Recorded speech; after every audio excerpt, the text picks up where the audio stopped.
Hello everyone, and welcome back to The Pulse. I am your host, Connor Sundet, and on behalf of myself and the team here at Spokane Talks, we are very happy to have you here with us. Thank you for tuning in, and we'll be right back after this.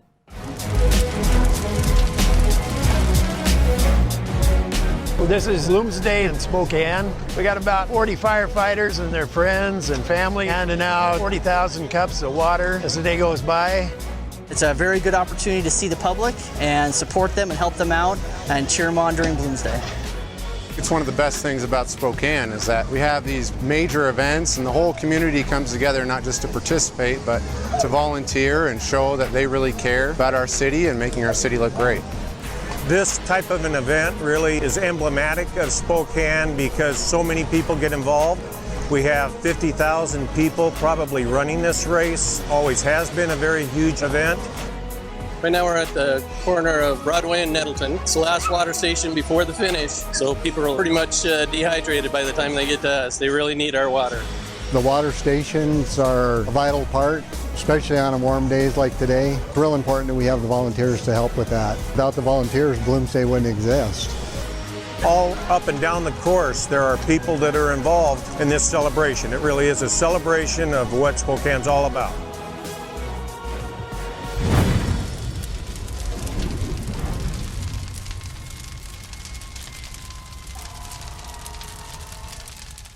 At Wendle, you are respected, you are valued, and we have an experience tailored to fit your lifestyle. I'm Nick.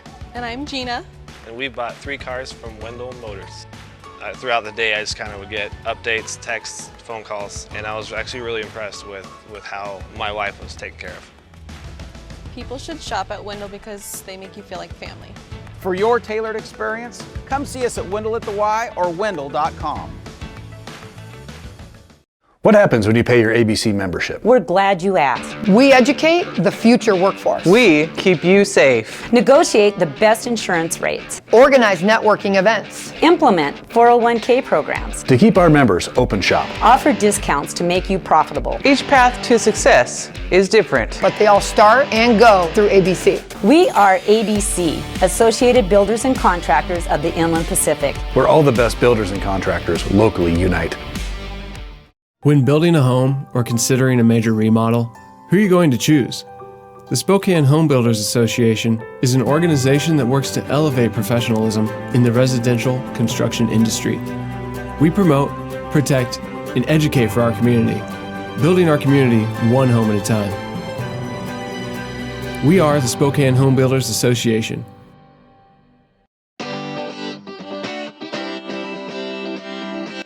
What's up, Spokane? I'm your host, Connor Sundet, here to keep you up to date on all things in our wonderful city. First, the Fox Theater is welcoming Leslie Odom Jr. to the Fox Theater for Whitworth University's Fall President's Forum. Odom Jr. has exploded in popularity over the last year, even earning 2 Academy Award nominations for his movie One Night in Miami, which tells the story of singer Sam Cooke. However, he is mostly known for his role as Aaron Burr in Lin-Manuel Miranda's Hamilton, which has remained incredibly popular since his 2015 debut on Broadway. Odom Jr. will perform 2 sets under the direction of Sympathy director James Lowe. James is new to the Spokane Symphony, only beginning his tenure in May of 2019. However, he is not short on musical experience. He also works as chief conductor for the Vasa City Orchestra in Finland and worked as orchestra's advisor for the National Youth Orchestras of Scotland. Odom Jr. talents are sure to mesh well with Lowe's spectacular show. Unfortunately, tickets for the show are already sold out as of now, but you can keep your eyes open for any refunded tickets at the Spokane Symphony's website. Next, this past Wednesday, the City of Spokane held a ceremony in celebration of Jerry Quinn Sr.'s mission to save the Clocktower, that is the cornerstone of Spokane's skyline. The meeting started with a quick speech from the Spokane Mayor, Nadine Woodward, dedicated to honoring Quinn's courageous effort. Park visitors were shown a video describing the fight of Quinn's unrelenting spirit to save both the Clocktower and the station. However, the old train station depot was torn down anyway during Expo 74. As a compromise, the City of Spokane kept up the Clocktower, and it remains in Riverfront Park to this day. Some Spokane residents even call it Quinn's Clocktower to this day, in remembrance of the historical fight for the landmark. And that's what's up, Spokane. Thank you for tuning in, and we'll be right back after this.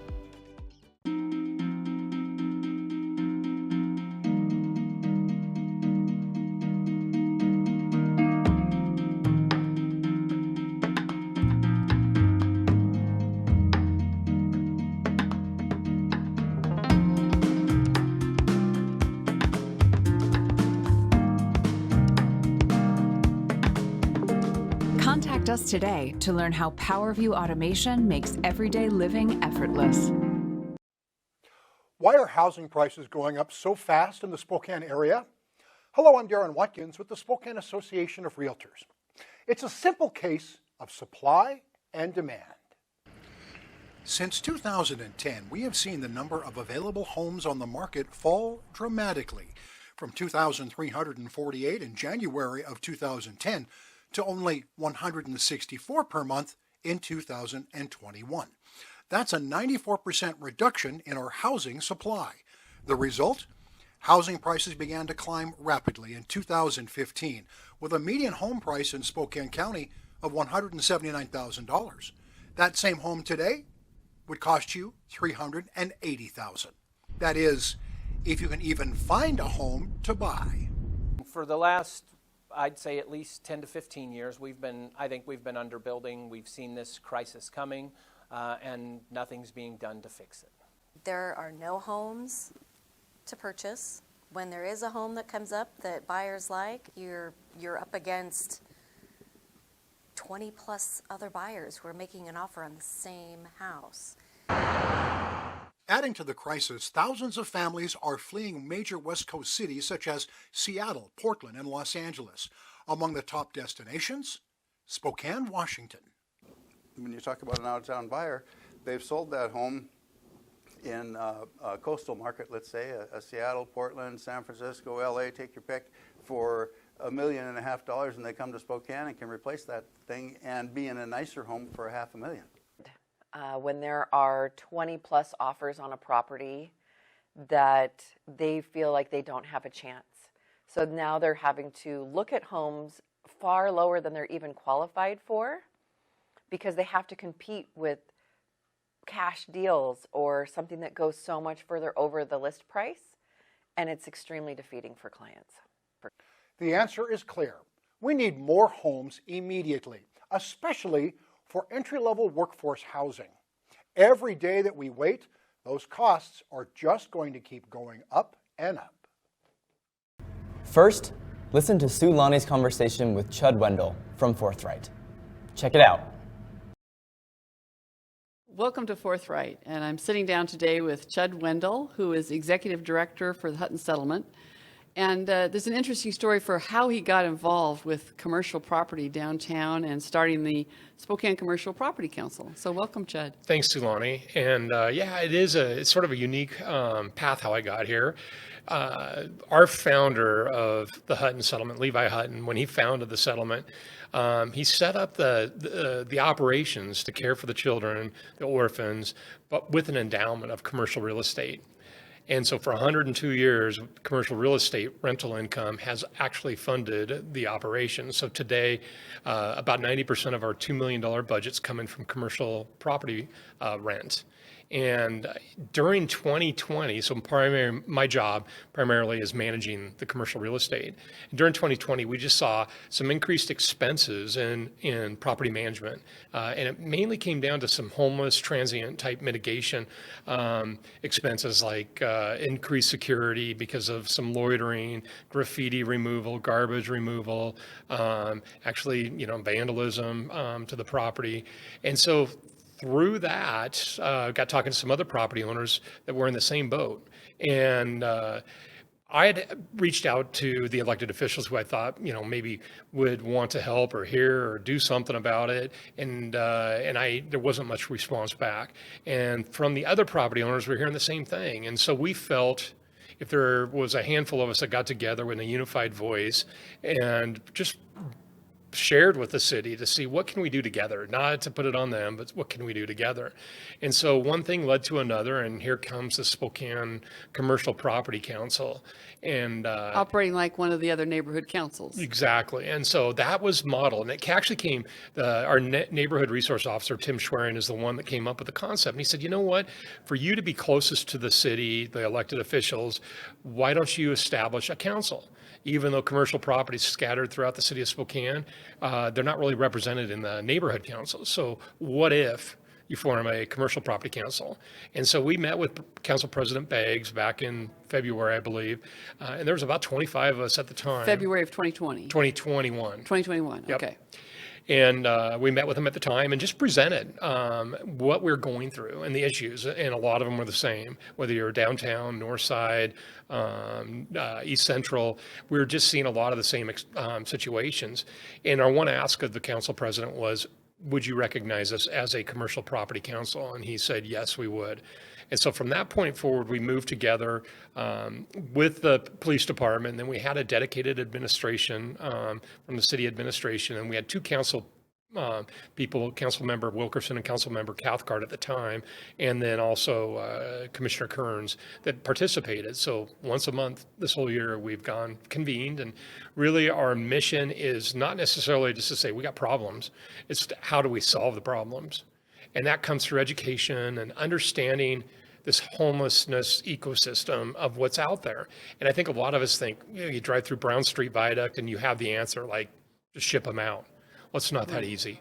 It's complicated, and there's a lot going on, and it's just not, there's a lot more to it than what we see. You know, there's a concept in talking about decisions and systems where there's a difference between complex and complicated. Mm-hmm. Complicated is engineering. Right, it's your phone. It breaks. Somebody knows how to fix it. It only does one thing. It's not going to jump out of your pocket and bake an apple pie. I mean, it just does that thing. Complex is anything that involves humans or ecosystems or natural systems of any kind, because biological systems adjust and humans certainly adjust too. You make a change here, and unexpected. We call them unintended consequences when we talk about legislation. But that's what that is. It's the system self-adjusting. And when you called it the homeless ecosystem, that brought to mind that analogy. And I'll tell you, it is complex and it's multidimensional. And I think the group, we went out and toured about 8 to 9 shelters and met with several providers. We even did ride-alongs. With the Spokane Police Department, yeah, and to see through their eyes what they're going through and what some of the regulations and restrictions they're operating under. And then we met with the city, tried to meet with city elected officials. And then what we really wanted to do is look at best practices out there. Like, what other communities are doing, both successes and failures, and try it, because we don't want to recreate the wheel. Right. And you don't want to make the same mistakes somebody else has already made. Exactly. And we have a couple communities over on the west side that I think we got to look at. And what did they do to get where they're at, Seattle and Portland? And what are some things that we don't have to do to go there? We're, a couple years behind them, and there's things that we can see in the windshield and say, we're not going to go that direction. Let's go a different direction. Through that, we've connected with Houston, the mayor's office in Houston, Texas, and we connected with the city of San Diego. Both of those communities have made big strides towards addressing it. And it's not just relocating the homeless. It's the community embracing it, the business partners coming together with the government and the providers and seeking solutions. I know there's been some writing lately about pointing out how 20 years ago, I think I would have also been on board with the kind of libertarian notion that the drugs it's a victimless crime, and why are we criminalizing drugs? But there's so many people I have met in the last 20 years, partly through connections with Teen Challenge, who've said, it was getting arrested that got my attention, and that was the beginning of being able to turn my life around. And it just seems like we're losing something when we say, it's not kind, it's not merciful to let someone wallow in an addiction. Yeah. And I think my eyes were open when I went out with the law enforcement and did the ride-alongs, and I see the compassion they're showing for the individuals living on the street, and it's hard to see that life. And at the point we're at now, this Martin versus Boise sit and lie restriction, I think has led to a lot of what we're seeing on the streets, because there's sometimes I think there's a point where these individuals need to be, they aren't going to change their behavior on their own, and that's going to have to be done, and a lot of times it's going to be enforcement. Well, and that's a big ask. Think about any behavior you've tried to change in yourself. That's tough. And if you're struggling with addiction, mental health, any of those things, it's going to be even tougher. Yeah. I did a ride along with a Spokane Police Department as well, just one, and really I understand what you're saying about the compassion that they show. They know who they're working with, and they also, there's not much they can do except try and just keep things as calm as possible for everybody. It was really hard when I did it. The drug decriminalization law had just passed or gone into place. And to see it's almost twofold. One, the officers wanting to show the compassion, but knowing they can't do anything with somebody using. But then the one using is almost using it to just say, see, you can't do anything now. And it's frustrating because I think that our state, when they did it, they probably had good intentions. They wanted to possibly lead these individuals to some type of counseling, some drug and alcohol counseling. Unfortunately, what's happening, though, is that they have a 2 strikes before they get the 3rd misdemeanor. We can't even track them. So tracking 1 strike, 2 strike. Right. So I see the behavior getting more aggressive and more unpredictable. Right. And it's not, just as it's not fair to leave someone in that kind of situation without maybe pulling the reins back and getting their attention, they do present a hazard to the residents of downtown, to your business owners that are in your properties, and to people coming downtown who are starting to not want to. Yep. It has a big impact on a lot. I mean, whether it's your employees, safety, your customer safety, tourism, even children. I've had my son come down. He actually works at Dutch Bros downtown, and he's just shook his head going, what's going on here? And is he safe when he walks to and from his car from the stand? I worked downtown for a long time, and I always felt pretty safe. In fact, I probably, one of the dumbest things I ever did was there was a fellow ran out of the alleyway behind this very building we're sitting in, coming down the street towards me. He was chasing somebody else, and he was carrying an axe, and somehow I knew he wasn't chasing me, and so I should have walked across to the other side of the street. But there was really a sense that things were safe, much safer then. Now I know that I would see that situation developing, and with the drugs that are out now, it's not just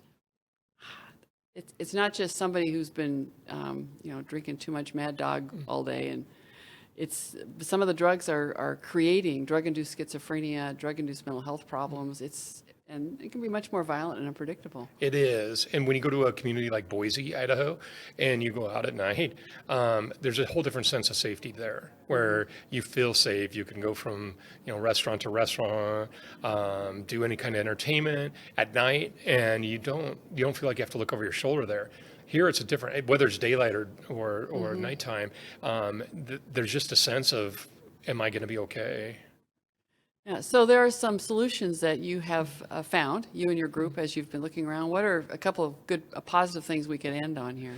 Well, I think the big part of this is that really when you take the stakeholders, the government and the providers and the business, there's so much more in common if we come together. And we have these conversations going, but it seems like the fray ends up on the media and social media. And so the yelling happens and the pointing fingers. I really think there's a common ground that we can come to.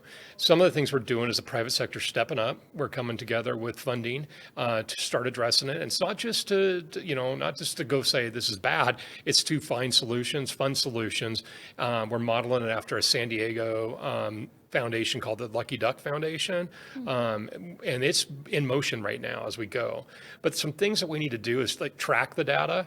And what San Diego did is they started a full case management and data tracking. It's real time. It's just not that one annual point in time count. So they can see what's happening with the ebbs and flows and is a new initiative working or not working. So that's one piece. Case management and reunification. A lot when I was out in the ride along, I learned a lot of the individuals that we met on the street were not from Spokane. And most of them opened up about where they were from. What if we connected with that family, said, hey, we have your relative here. They're fine, but they could really use you. Would you be there to welcome them back? That's happening in San Diego, and they're showing it and proving it. So there's some positives. I think, it's going to take the whole community, though. It's not just one sector of our community that's going to need to address it. Okay. So what are some things that people could perhaps do? Where could they find more information or get involved?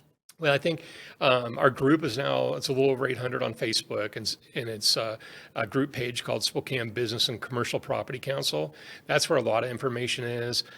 We do meet monthly as a council. And I've attended a couple of those on Zoom, and they've been some really interesting presentations, some good discussions. try to have different perspectives and entities within the community. We have an email distribution list, and by just getting a hold of me through that Facebook group page would be a great way, and I can connect the individual on that. And then I think it's just being educated as we come into the election, because our elected officials do hold the purse strings, and funding really drives, what we want to drive.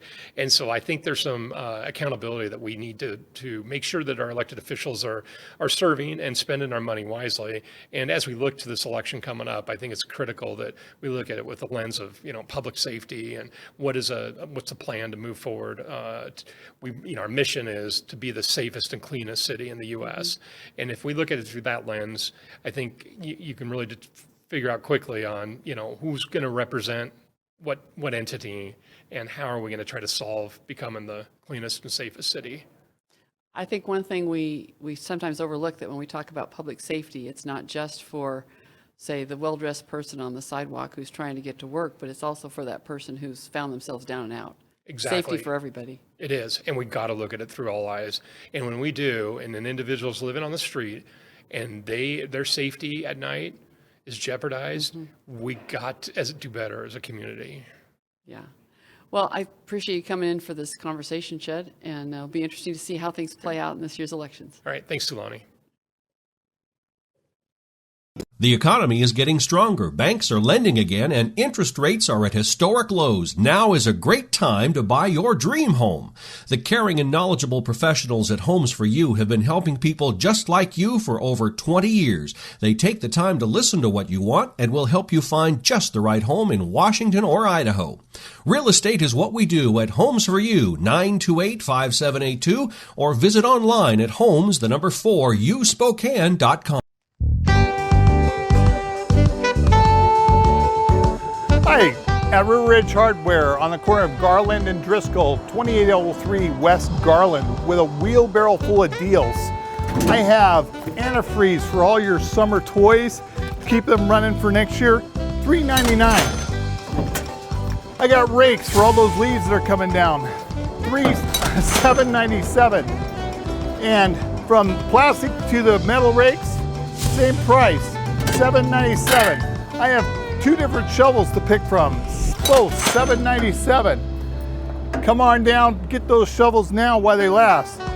Also, bird feed for the winter to keep those birds nice and fat for the spring, $14.97 for a 40-pound bag of bird seed. We also are selling good bird feeders that keep the squirrels out and to choose from, and not to mention the wheelbarrow's on sale too for $79.97. Come on down. Now, all of our greenery that we have out here now is still 30% off. Get it while it lasts. Not to mention the yard art is 20% off. Good time to start shopping for Christmas for your mom. Get that yard art, put it in your closet, bring it out during Christmas. She'll love you for it. Come on by River Ridge Hardware, corner of Garland and Driscoll, 509-328-0915, or shop us online at riverridgehardware.com.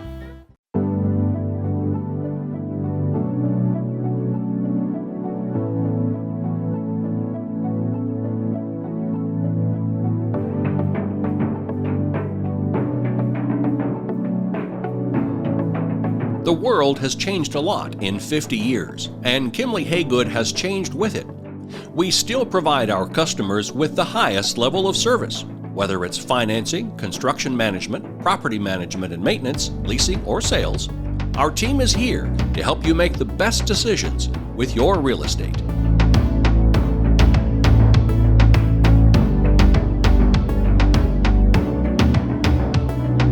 Weather in the inland Northwest can wear you down. And if your gutters are in poor condition or you do not have gutters, you could suffer damage that could cost a fortune to fix. Rainman Seamless Rain Gutters has almost 30 years of professional experience in serving the inland Northwest region and strives to ensure customer service that is second to none, from the time you call to the end of the project. Next, listen to Kent's conversation with John about the story behind his love billboard. It's a very interesting story, and we hope you enjoy. Welcome to the Pulse of Spokane. Kent Adams here. And we're going to talk today with a young man who is spreading love all over our city. Well, actually, he's doing more than just our city. I think he's in like 7 or 8 states. You're going to learn more about this right after this.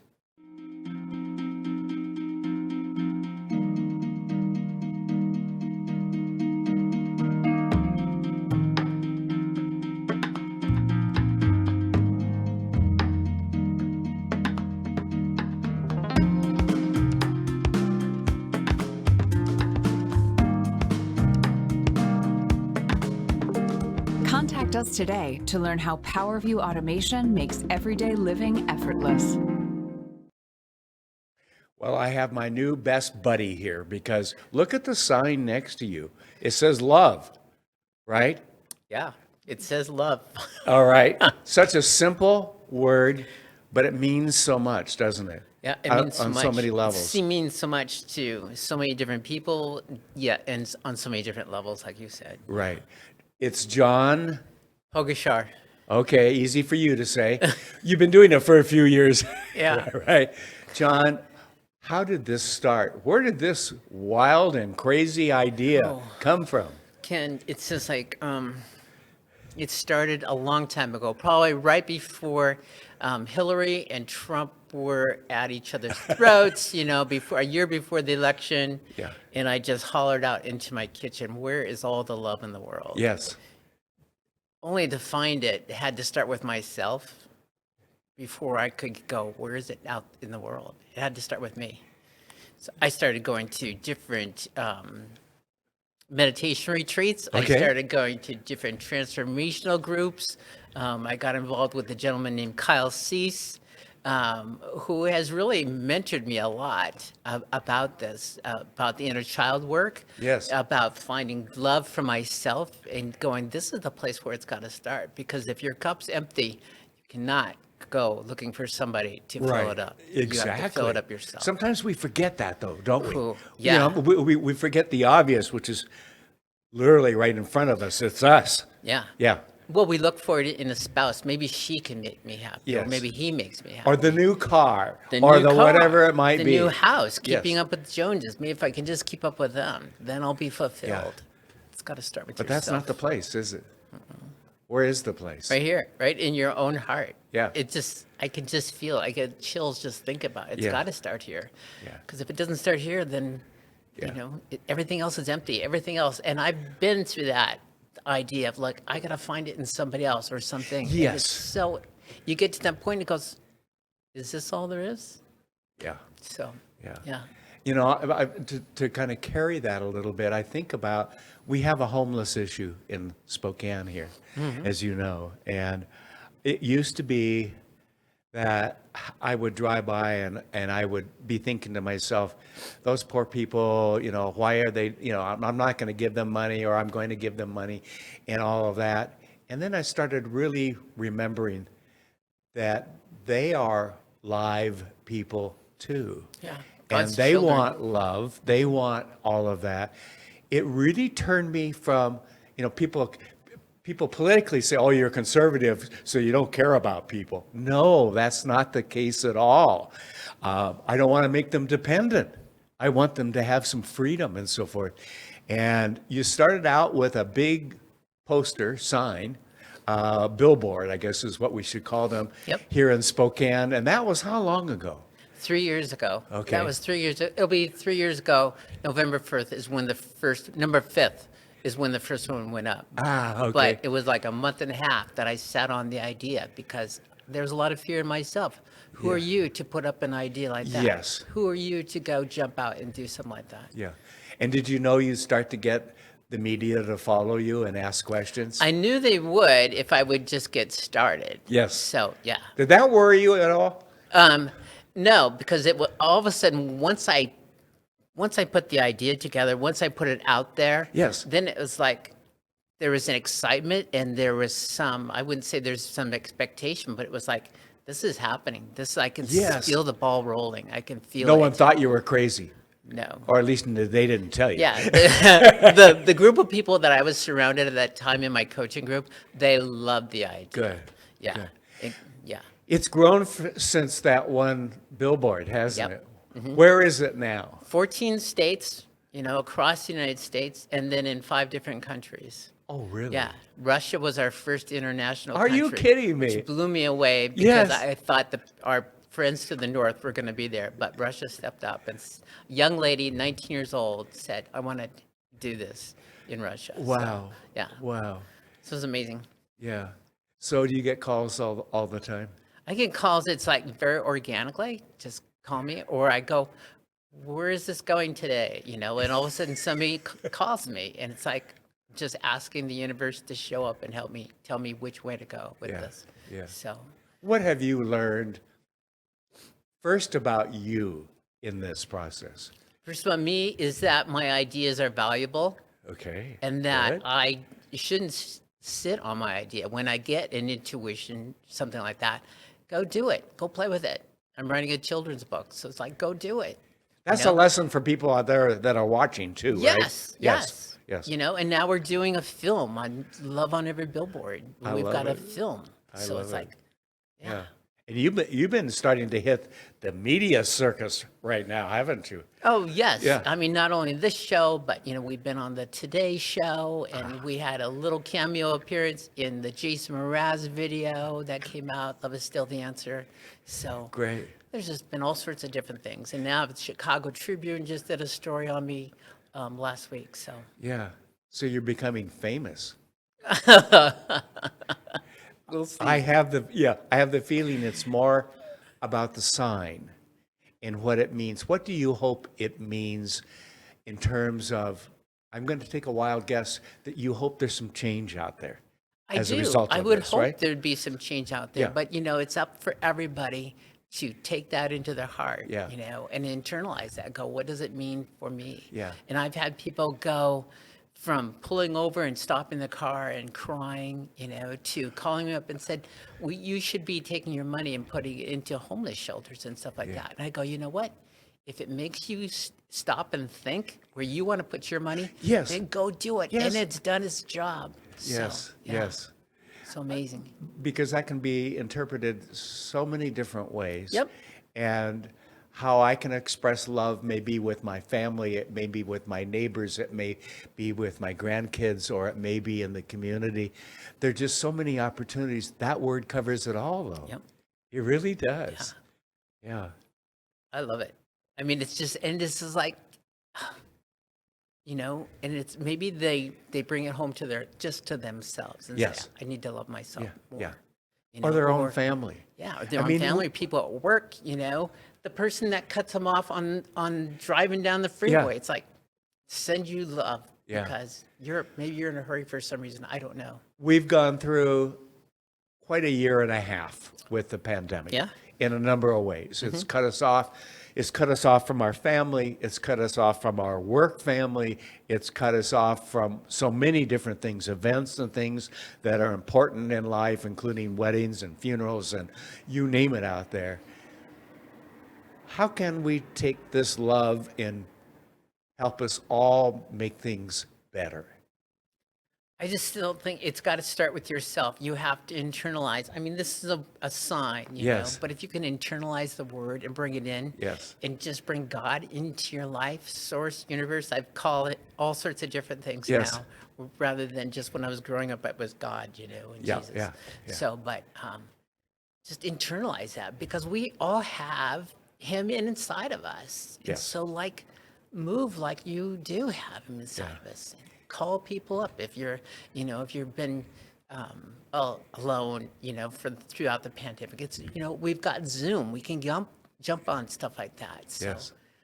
make yourself available to other people, you know, and there's still things that you can do. Be creative. We are creative creatures and we forget that too. Yeah. Go paint, you know, and it's like, oh, I don't know how. Find out. Google it. Find out what you can do. Yeah. It's amazing when you take the time and go, I'm not going to let my ideas be squashed anymore. I'm going to step into my life and Isn't just that go the play. truth? That I mean, really you is. see that with this beautiful place you have Yeah. and the opportunities you give so many people to come and sit here and talk. Yeah. I just think it's incredible. You know, and I think of things, just simple things like one of my grandsons is in airborne. Mhm. And so he's stationed and, you know, he's going to get what we just found out because I make a point of at least once a week. Sometimes it's every 2 weeks just because life gets in the way, you know, of sending him a text message, how you doing and all that. And I know him well enough. I can see how he's doing by how he responds, you know, and those kinds of things. And in the joy I had the other day of asking, any chance you get to come home for Christmas?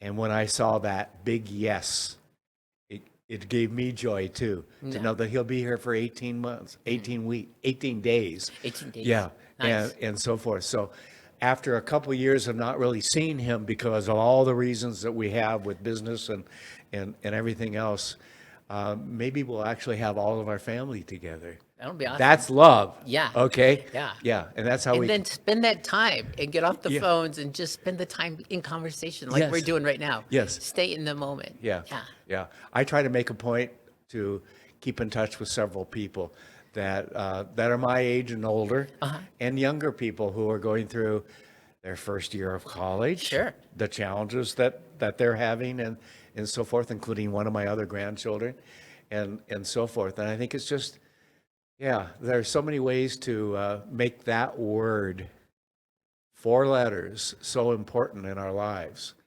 So simple. It's so simple. Yeah. So direct. Thank you for doing that. Yep. I've got to ask, what's next?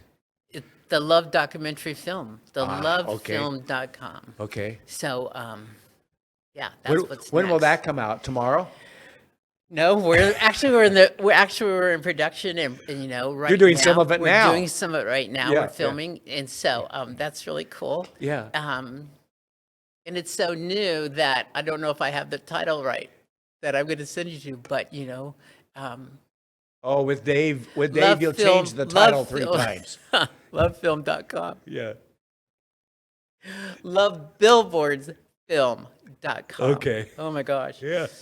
You know, I've been so into this. It's always been loveoneverybillboard.com. That's what I know, and that's what I'm going. Oh, I really haven't taken the time to process this, and now we're moving forward. Yeah. So that's what's coming out, and that is so exciting because Then more we have an people will opportunity see more it. see it. More Yes. people see it. Yes.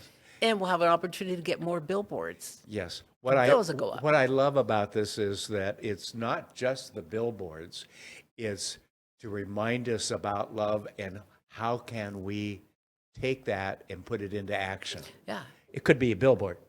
It could be something for the Boy Scouts. It could be something for your church. It could be something for your neighborhood. Okay? But spread the love. Exactly. One way or the other. Yeah. Right?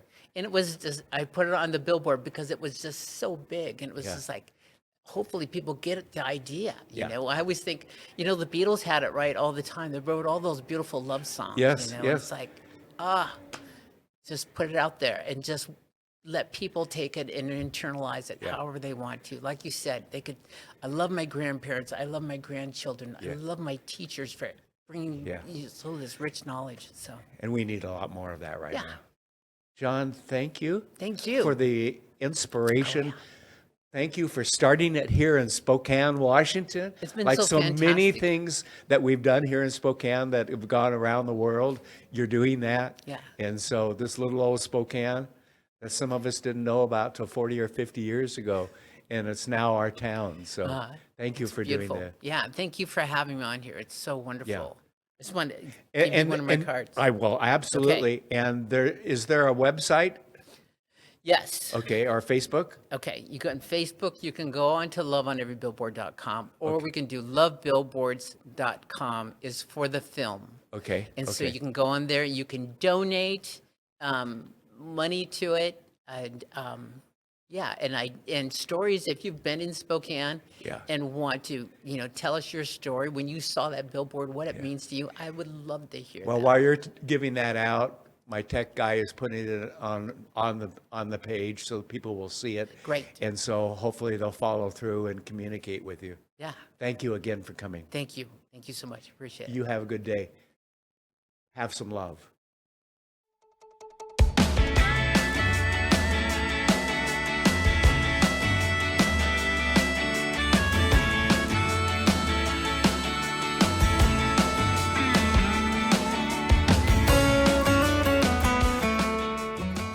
Hi, this is Larry Myers, normally at River Ridge Hardware, here at Peters Hardware, where I've been blessed to be able to buy it.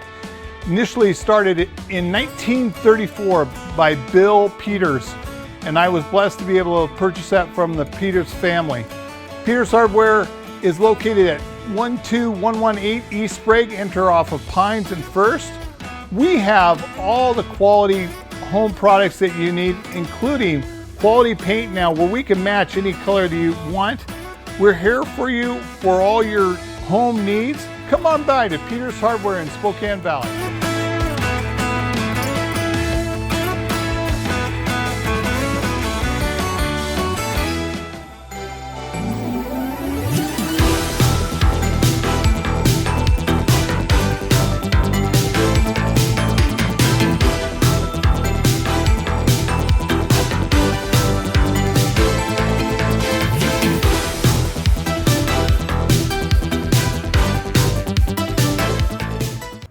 Now, enjoy Cindy and Connor's discussion together. Check out a nuanced conversation here. Hello, everyone, and welcome back to The Pulse. Today, I am with Sydney, owner of Clearwater Music. Sydney, welcome to the show. Thanks, Connor. It's a pleasure to be here. Yes, I've known Sydney for nearly 10, 11 years. I was doing private lessons, playing clarinet, and she brought that opportunity to me, fixed up my old clarinet. Isn't that right? Yeah, I remember you were a scared little fellow who's got an early start and blossomed so greatly. Yeah, and I miss those days. I might have to get back into it. You never know. You never know. You should. So, tell us a little bit about yourself. Where did you grow up and lead up to the business? Well, I was an Air Force brat, so I grew up all over the place, and then we landed here in Spokane in Expo 74. Then I went to Meade and graduated from Meade, went to Falls for a couple of years and got a degree in musical instrument technology, which means I fix horns. Practically. Yeah. And then went down to California for about a decade to do drum corps. I aged out of Blue Devils, and then came back up here and worked for everybody else and wanted to do things a little differently. Okay. So what made you start Clearwater itself? Well, when I started having babies, I didn't want to be at somebody else's mercy for how I raised them and when I raised them. So I started in my basement, and then it just kept growing and growing. And so eventually I was in the back of Dutchess for a while, and then moved north because Meade's been a huge district forever, and 1,400 musicians on the average, and no store catering to them. So No store to go fix their instruments or let them buy new instruments or whatnot. Right. No store that actually was intended for Northsiders.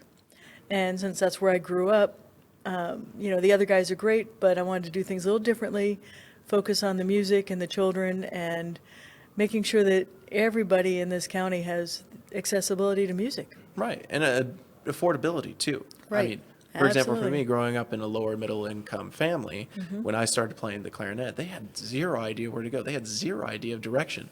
We ended up at a little shop called Clearwater Music, and the rest is history between us. Yeah, I appreciate that too. Yeah. It's watching young musicians like you grow into being just excellent human beings that's the reason we do this. It's partly about the music, but it's also partly about raising a better community. Yeah, and that's vital to any community, is having community leaders, small businesses especially, lead the charge in that. And for Clearwater to have been doing so for so many years, there's no words to describe it, but a big thank you, first of all, and especially for me, and second of all, I mean, just thank you. No, it's what God put me here for. I really enjoy doing it, and without the young musicians coming up, there'd be no point. I mean, yeah, no point at all for doing this business. Right. And other than just fixing instruments, what else does Clearwater offer? So we do everything you need to raise a musician.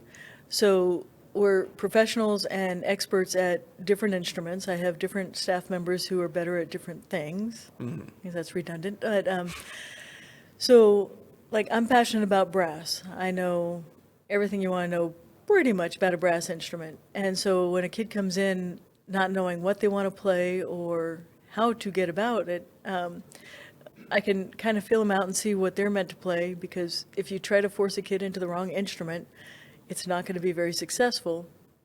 So we spend some time with each child, making sure that they're on what they're supposed to be on, and help them with their first lesson so that they get their habits, because you know how important habits are. Yes. So often by the time the band director can get to the child, it's too late. They've got habits that we need to change. So we like to catch those right up front. That's why we do the first lesson free, no matter where you got your instrument. Mhm. It's about the kid, not about the money.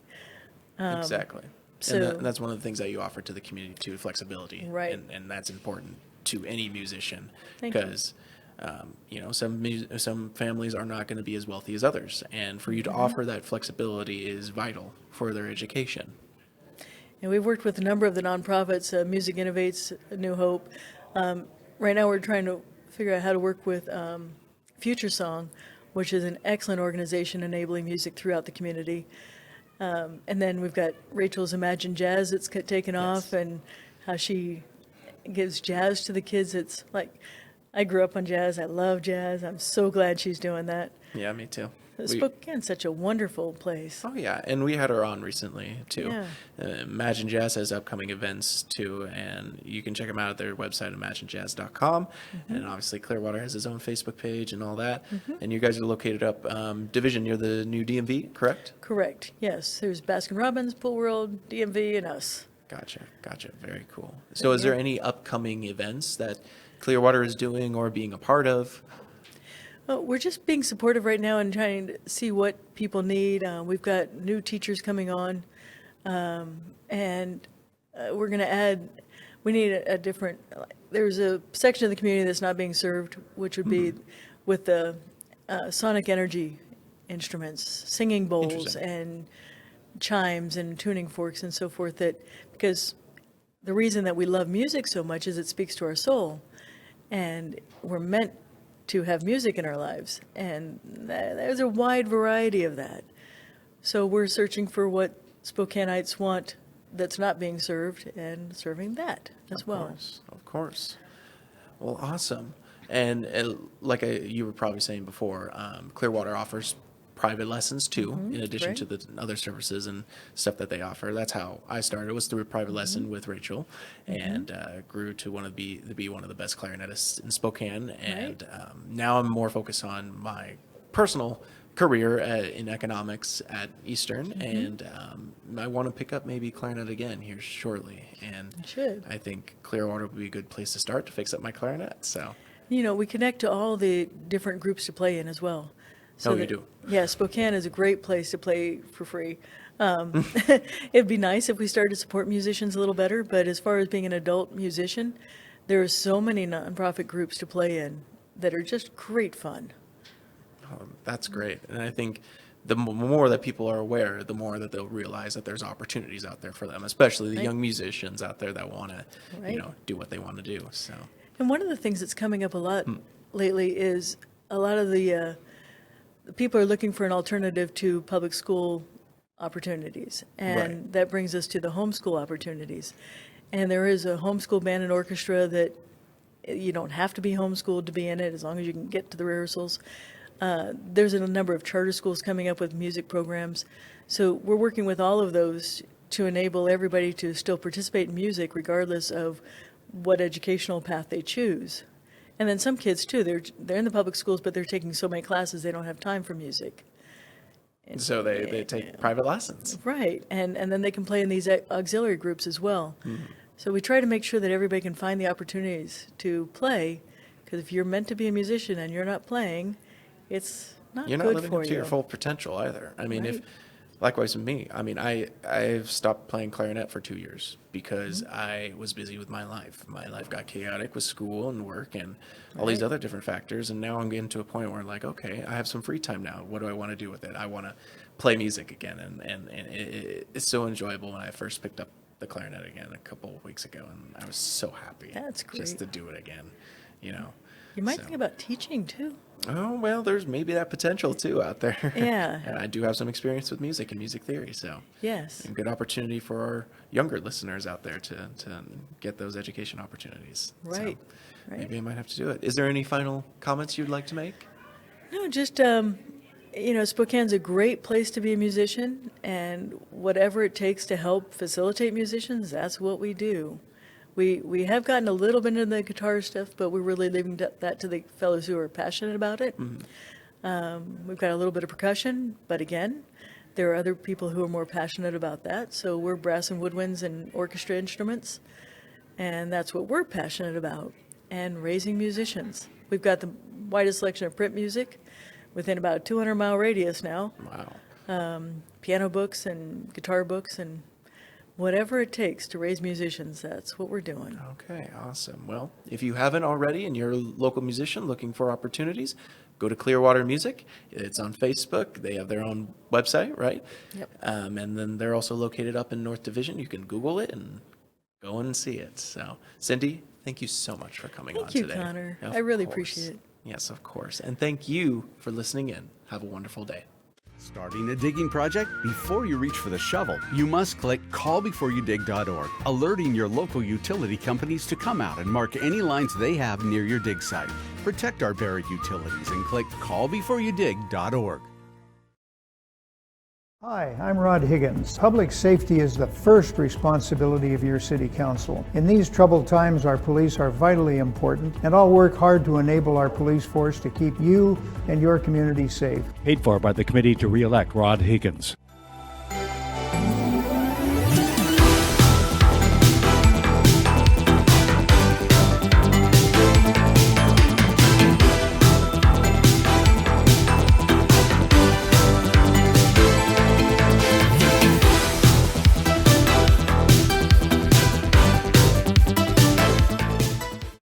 Now, enjoy Jackson's conversation with Dave Krieger about the DMK production team's work on documentaries.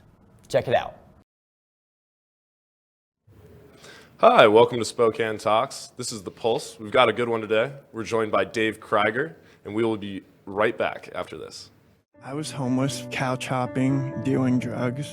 I was a meth user and almost died from sepsis. My grandparents told me about the Union Gospel Mission. I was pretty skeptical, but I was also desperate. At UGM, I found my identity. Today, I have a job, my first apartment, and I have a really big passion to give back. Real change is possible. Union Gospel Mission. Welcome back to Spokane Talks. This again is The Pulse, and I'm joined by Dave Krieger from DMK Productions. So Dave, I've heard DMK's got about 4 documentaries going on right now. Give us just an enlightenment on kind of what's going on in general over there. We have a lot of things going on. I mean, it has just been bananas. We're dealing with 4 different documentaries. Wow. One has to do with recording studios, and we have actually 2 films in that. I'm writing a book along with it.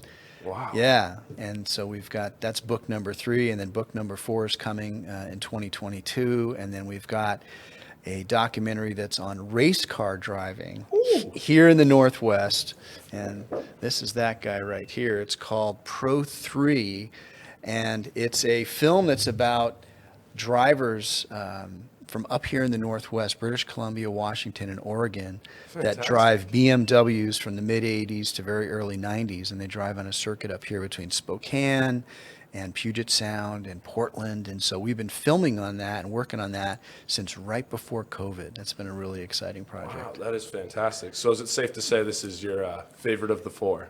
Well, I would say the favorite of the 4 is the passion project. It's the recording studio project. Okay, gotcha. Yeah, that one has 2 films in it so far. We're opting for a web series, and it's a really fun project that has to do with recording engineers and producers and studios and all the gear and digital and analog. It's a real fun project. That's fantastic. Yeah.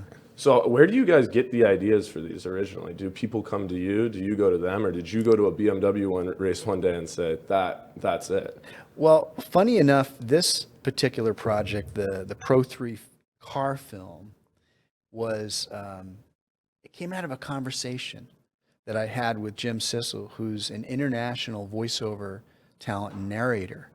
And Jim and I were having this conversation, and we were talking about the cars and what they were doing and what was happening, and I just, it like popped into my head, why don't we do a documentary? And so hence we started that in development, started working on it, and then COVID hit. And we were already moving. I mean, we had a lot of momentum doing that. And so we've ended up shooting, I think we're at 15 days of shooting for that one. Wow. Yeah. Wow. So Yeah. You talked about COVID. How did COVID affect you guys? Did you guys have to stop productions for a while and then fire back up? How has that been going? Yeah, we did. We were basically shut down for quite a while, actually. We weren't able to do anything. I mean, on the live production end of the business. So we had a lot of things going with some of these documentaries and commercial work, but we couldn't get out with cameras or anything, for quite a while. And then it slowly opened back up. We got permissions to be able to film for this one in particular, and then throughout the summer we got even more footage. But it's been slow coming back in some cases, and we've just made our way through it. Awesome. Yeah. Where will we be able to watch these when they come out? So mostly at festivals. Okay. And then we'll have some local broadcasting, regional broadcasting. We're hoping to be on PBS, with some of the docs, and then we're also looking at distribution online. So there's lots of moving pieces and parts with that. Yeah.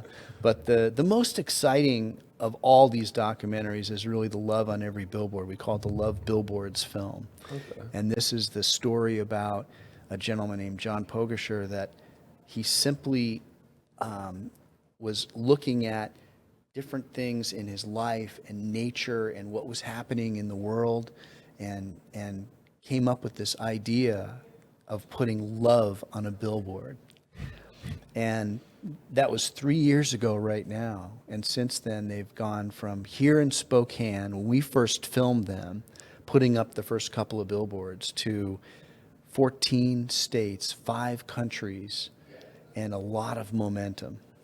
Wow, that's expansion. Yes. Would I recognize any of these billboards around Spokane? Well, yeah, when they come up, they basically say love, L-O-V-E, in white fantastic. letters on a red background. That's all it says. That's fantastic. Well, I'm excited for that. Yeah. Yeah. Awesome. Well, is there anything else you want the people to know? So, when you're looking at your stories, and you're thinking about, where are we going? What are we doing? Whether it's your business, whether it's your life, everybody has a story, right? That's what it comes down to. And today we can tell those stories day in and day out. And what we've been doing with these documentaries, many of them, is we've been having people supply us footage, by using their phones, right? I mean, that's something that's big right now, right? It's huge. Right? And so hence we've been teaching businesses and nonprofits how to film with their devices. Okay. Right? Very cool. So that's really been a big change. Gotcha. Right? So in many of the things that we're doing now, we have people actually supplying the footage. It's so awesome. Right, because you can now. That's right. Fantastic. That's right. So when we work on these things, there's so many different stories to share, and that people that have stories that we can help them tell, that's what we do as documentarians. Well, I'm glad you guys are out there doing it, and I'm excited to see what comes out. Well, thank you so much for having me. Absolutely. Thanks, Dave. Well, ladies and gentlemen, that's all from us. Tune in each Friday for more of The Pulse. We hope to see you soon, and until then, feel free to binge all of our content on YouTube or Facebook. Stay safe, and goodbye for now. What?